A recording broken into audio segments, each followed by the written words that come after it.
Good day, everyone. We are the students from the Bachelor of Science in Entrepreneurship.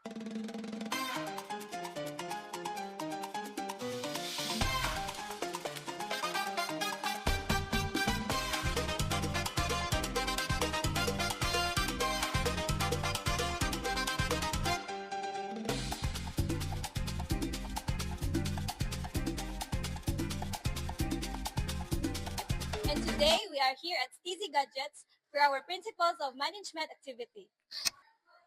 Our goal is to interview the owner or manager to learn how management is applied in a real business, from assigning tasks to motivating employees and solving workplace challenges. We hope this interview will help us understand how management theories are practiced in today's business environment. TG Gadget Hub has its main branch located in Cagayan de Oro City, with additional branches in Ligan City and Valencia City, making its products and services more accessible to customers in different locations. TG Gadget Hub is currently operated by a team of 3 dedicated employees. Their main products includes a variety of cell phones, offering customers different brands and models to suit their preferences and budget. With their commitment to quality, affordability, and customer satisfaction, Stigi Gadget Hub continues to serve as a trusted gadget store in the community.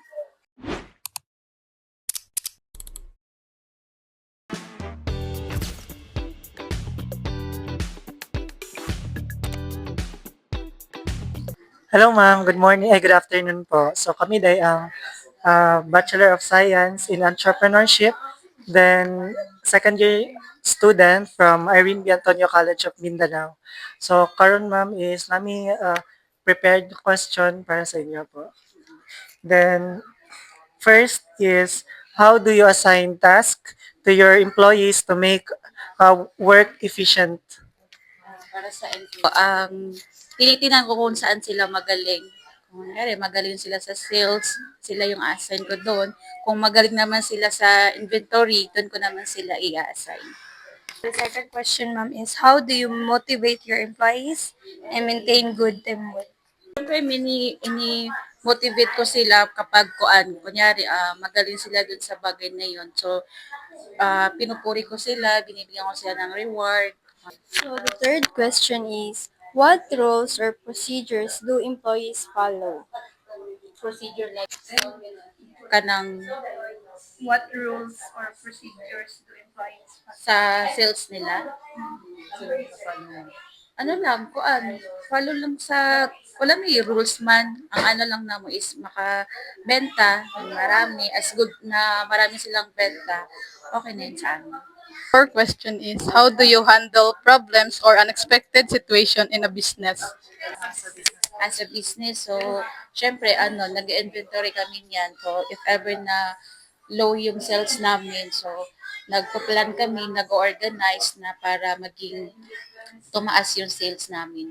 Yun yung ginagawa. Fifth question is, what management practice has helped your business succeed? Planning.